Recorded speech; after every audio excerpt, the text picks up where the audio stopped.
Bismillahirrahmanirrahim. Assalamualaikum warahmatullahi wabarakatuh. Sebelumnya perkenalkan, nama saya Fani Alfianti dari Program Studi Komunikasi Penyiaran Islam Fakultas Usulin dan Dakwah dengan nomor induk mahasiswa 201211006. Di sini saya akan memaparkan ringkasan materi 1 semester mengenai mata kuliah dakwah. Yang pertama yakni definisi dakwah. Dakwah sendiri secara singkat yakni menyeru kepada kebaikan seperti yang dilakukan oleh para dai, atau juga bisa disebut sebagai seruan atau ajakan yang mengajak kepada kebaikan dan itu akan memiliki makna yang sangat luas. Yang berikutnya yakni mengenai materi kajian keilmuan dakwah yang lebih membahas mengenai syarat sesuatu disebut ilmu dan ilmu bantu ilmu dakwah.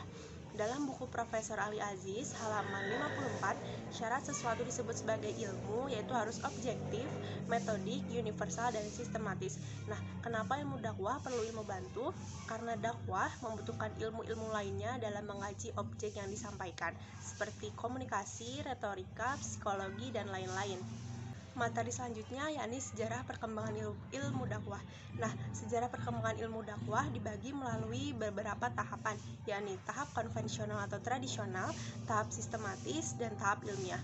Nah, pada awal abad ke-20, pemikiran dakwah mulai dirintis sebagai ilmu, sampai akhirnya dakwah menjadi jurusan di bawah Fakultas Usuluddin pada tahun 1960 sampai 1968. Yang selanjutnya yakni materi mengenai hakikat dakwah, di mana di sini dibagi menjadi 3 subkajian yang membahas tentang sifat-sifat dasar dakwah, fungsi dakwah, dan peran hidayah dalam dakwah.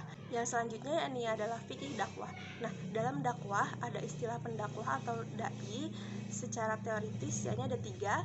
Yang pertama ada mujtahid, mutabi, dan mukhalif. Lalu hukum dakwah terdapat dalam Quran Surat An-Nahl ayat 125 dan Quran Surat Al-Imran ayat 104 yang menyimpulkan bahwa terdapat fikih atau hukum di mana Islam adalah agama yang sangat fleksibel dan tidak kaku atau tidak harus wajib ain.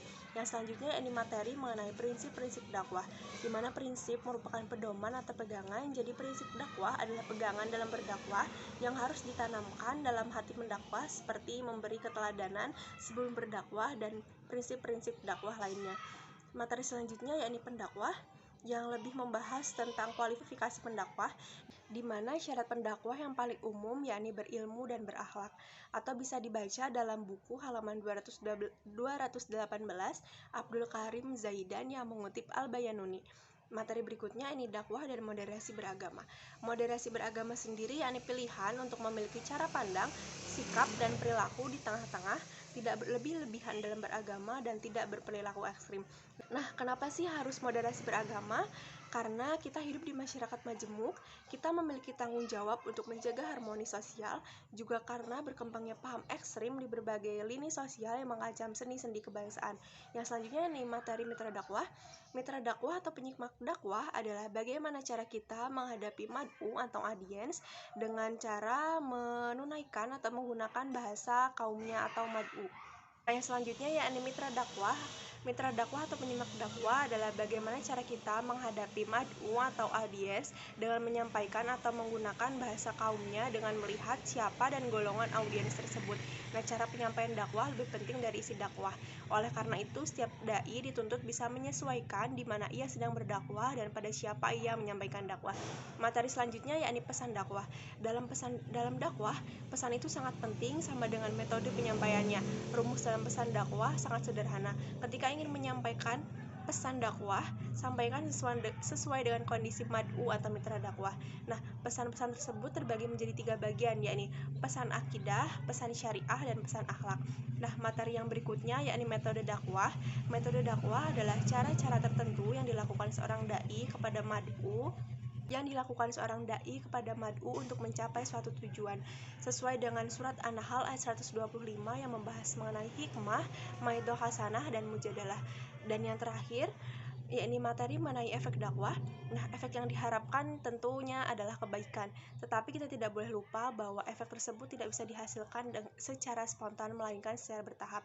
Nah, dalam dakwah sendiri merubah suatu kebaikan ada tahapan-tahapannya seperti kognitif yakni dari sisi cara berpikir, efektif perubahan sikap, dan behavioral yakni pola tingkah laku. Nah, sekian yang dapat saya sampaikan mengenai ringkasan materi 1 semester ini. Apabila ada kesalahan, saya mohon maaf. Wabillahi taufik wal hidayah. Wassalamualaikum warahmatullahi wabarakatuh.